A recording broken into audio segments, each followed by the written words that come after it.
Bonjour à tous et bienvenue dans cette nouvelle vidéo dans laquelle je ne suis pas seul étant donné que je suis accompagné de mes deux compères Christelle et Adeline pour ce nouveau format de vidéo. Il va y avoir plusieurs capsules sous ce format-là où on va pouvoir parler tous les trois de problématiques du quotidien, de la vie de rédacteur web, de SEO, de la vie de freelance, de tous ces sujets-là qui sont super intéressants. Bonjour Christelle, bonjour Adeline. Est-ce que vous pouvez vous présenter rapidement? Salut Mathieu. Salut. Et ben du coup, Christelle Paco, je suis ancienne rédactrice web. J'ai commencé comme rédactrice web et j'ai fait la formation de Mathieu. Et du coup, je suis devenue consultante en SEO maintenant et collaboratrice aussi de Mathieu, où je m'occupe particulièrement des élèves. Merci. À moi, Adine Ouais. Mangiarotti, rédactrice web depuis 3-4 ans. Et ensuite, pareil, je me suis formée auprès de Mathieu en SEO pour développer mes compétences SEO dans le cadre de la rédaction web.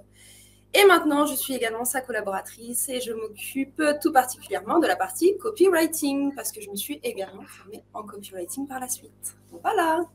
Yes, merci. Et du coup, voilà, on accompagne beaucoup de rédacteurs web au travers de notre formation Rédacteur Plus. Et donc, dans ces vidéos, on va aborder des sujets SEO. Et aujourd'hui, on a un sujet super intéressant sur lequel on va pouvoir donner chacun notre avis. Ce sujet, c'est de parler de la qualité indispensable pour faire du SEO. Alors, on va commencer par Adeline, puis Christelle, puis moi, pour qu'on donne un petit peu chacun notre vision de cette qualité qui semble indispensable pour faire du référencement naturel. Adeline, c'est quoi pour toi, du coup, cette qualité? Alors moi, je pense que la qualité essentielle quand on veut faire du SEO, c'est d'être stratège. Savoir déjà analyser, savoir prendre du recul par rapport aux situations, aux événements et au fonctionnement des choses, d'un site web en particulier. Aimer jouer avec les éléments, c'est très très important parce qu'en termes de SEO, il y a beaucoup de choses à prendre en considération. Il y a les 3 piliers bien sûr, mais du coup il faut savoir tout combiner et il faut savoir surtout mettre en place des actions, analyser des actions pour ensuite modifier, améliorer certaines choses. Donc c'est vraiment un long processus. Et si on n'a pas l'esprit de vouloir dépasser les concurrents, vouloir jouer avec tel et tel élément, pour voir ce qui a fonctionné, ce qui n'a pas fonctionné, suivre tout ce qu'on a fait, et ben, je pense que si on n'a pas cette passion-là de la stratégie, ça ne peut pas fonctionner. Voilà. À toi, Yes. Christelle. Ouais, je suis complètement d'accord. Et pour moi, la qualité aussi indispensable, c'est la curiosité. Et je trouve que ça rejoint beaucoup ce que tu dis. Et c'est vraiment la curiosité, l'envie de comprendre, le fait d'être un peu émerveillé, intéressé par n'importe quel sujet et de chercher à le comprendre au maximum, de tirer le fil le plus loin possible, essayer de comprendre comment fonctionnent les choses, etc. Je trouve que cette curiosité-là, si on l'a vraiment, qu'on la cultive, c'est un moteur.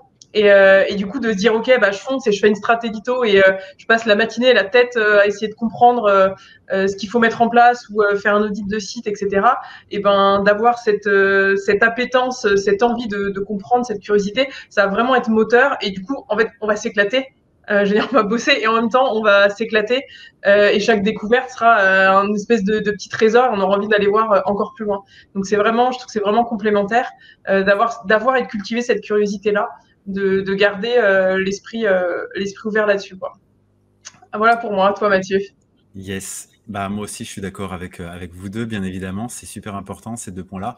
Et moi, celui que j'aimerais rajouter, c'est le fait qu'il faut être, à mon sens, vraiment méticuleux, avoir le sens du détail quand on travaille sur du référencement à tous les niveaux, en fait. Parce qu'on peut penser assez facilement au côté technique, c'est-à-dire qu'on met un point-virgule au mauvais endroit ou on met un mauvais mot dans le fichier robot.txt et puis ça y est, notre site est plus enregistré ou on clique sur la mauvaise case et ça peut avoir des impacts très très négatifs sur son référencement.